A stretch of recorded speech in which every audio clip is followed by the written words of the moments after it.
आज Doubtnut app download करें। Doubtnut पर अपने सभी गणित, रसायन विज्ञान, भौतिक विज्ञान और जीव विज्ञान के डाउट्स का करो सफाया। बस प्रश्न की फोटो खींचो, एक ही प्रश्न को क्रॉप करो और तुरंत वीडियो सोल्यूशन पाओ।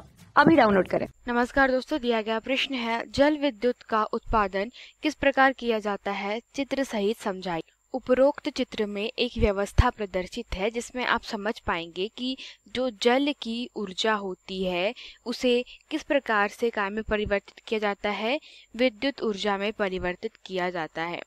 ठीक है, तो जल की ऊर्जा कैसे दोस्तों होती है? जल बहते रहता है सदैव।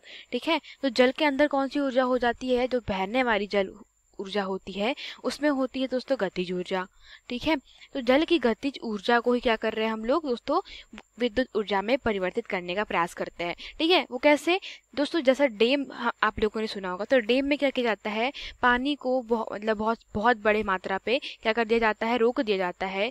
तो क्या होता है, जो जल की गतिज ऊर्जा होती है वह स्थितिज ऊर्जा के रूप में अभी यहाँ संचित होती है। ठीक है, यह कैसी है? स्थितिज ऊर्जा के रूप में अभी यहाँ पर संचित है। अब जैसे ही जो डैम के पास में दोस्तों क्या होता है, यहाँ पे आप देख रहे हैं, यहाँ से निकास होता है किसके, जल को जाने के लिए। तो यहाँ पे क्या होता है, पानी का बहाव होता है। तो दोस्तों अब जब पानी का बहाव होगा तो जल की स्थितिज ऊर्जा फिर से काय में बदल गई, गतिज ऊर्जा में बदल गई। तो डैम के पास में क्या लगे होते हैं दोस्तों, नीचे गेट लगे होते हैं जो क्या करते हैं, पानी का बहाव कंट्रोल करते हैं। अब जैसे ही दोस्तों पानी का बहाव हम लोग यहाँ पे छोड़ देते हैं तो वैसे ही क्या होगा कि ये जो पाइप देख रहे हैं आप, इस पाइप से होते हुए जो जल होता है वो कहाँ तक पहुँच जाएगा, वह टरबाइन तक पहुँच जाता है। और इसका दोस्तों जो प्रेशर होता है वह क्या करेगा, वह टरबाइन के अंदर की जो पंखुड़ियाँ होगी उसको वो घुमाएगा। और जैसे ही टरबाइन दोस्तों होती है उसकी पंखुड़ियों को यह घुमाएगा तो टरबाइन के साथ में लगी हुई क्या होती है, एक शाफ्ट होती है। ठीक है, जो क्या होती है, अपनी ही अक्ष पे घूमने लग जाती है। तो इसके कारण अपनी ही अक्ष पे घूमने वाली शाफ्ट घूमने लगेगी।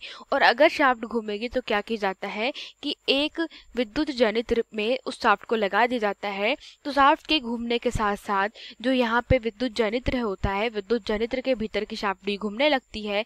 और उसके उसके कुंडली के घूमने के कारण क्या हो जाता है, कुंडली के घूमने के कारण दोस्तों यहाँ पर हम लोग जानते हैं विद्युत चुंबकीय प्रभाव के कारण चुंबकीय क्षेत्र उत्पन्न हो जाता है, जिससे क्या प्राप्त हो जाती है, हमें विद्युत प्राप्त हो जाती है जो ट्रांसफार्मर में भेज दी जाती है और फिर ट्रांसफार्मर से टावरों से होते हुए अपने घर तक। ठीक है, उपरोक्त चित्र में आप क्या देख रहे हैं दोस्तों, यह टरबाइन दिख रही है। टरबाइन ही क्या होती है, जो जल की गतिज ऊर्जा को काय में परिवर्तित करती है दोस्तों, यह यांत्रिक ऊर्जा में परिवर्तित करती है। ठीक है, तो सबसे पहले क्या होता है, सबसे पहले जो जल की गतिज ऊर्जा है, ठीक है, जल की गतिज ऊर्जा को परिवर्तित किया जाता है काय में, यांत्रिक ऊर्जा में परिवर्तित किया जाता है। और फिर दोस्तों इस यांत्रिक ऊर्जा को परिवर्तित किया जाता है काय में, विद्युत ऊर्जा में।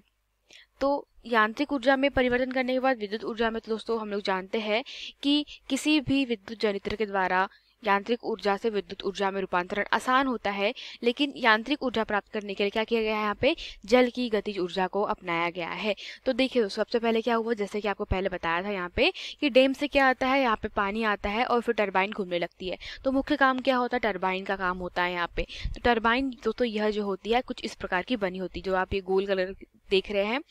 तो क्या करेगी, जैसे ही यहाँ पर दोस्तों टरबाइन के ऊपर क्या पड़ेगा, यहाँ पर पानी पड़ेगा। ठीक है, तो जैसे ही पानी गिरा तो यहाँ पे क्या होगी, टरबाइन अपनी ही अक्ष पे घूमने लगेगी।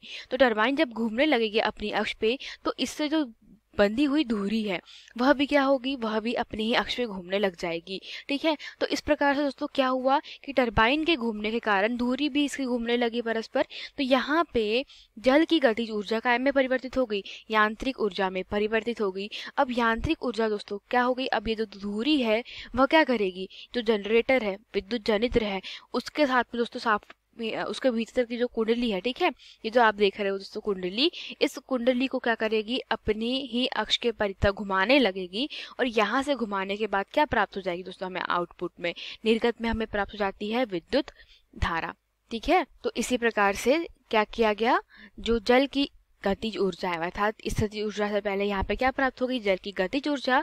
और गतिज ऊर्जा से हमको क्या प्राप्त होगी दोस्तों, यहाँ पे यांत्रिक ऊर्जा। और यांत्रिक ऊर्जा से क्या परिवर्तित करा हमने, यहाँ से परिवर्तित करा उसे विद्युत ऊर्जा में। ठीक है, तो इस प्रकार दोस्तों यही हमारे प्रश्न का उत्तर था। धन्यवाद। कक्षा 6वीं से 12वीं से लेकर नीट, IIT, JEE वो एडवांस के लेवल तक 1 करोड़ से ज्यादा छात्रों का भरोसा। आज ही डाउनलोड करें डाउटनेट ऐप या व्हाट्सएप करें अपने सारे डाउट्स 8400 400 400 पर।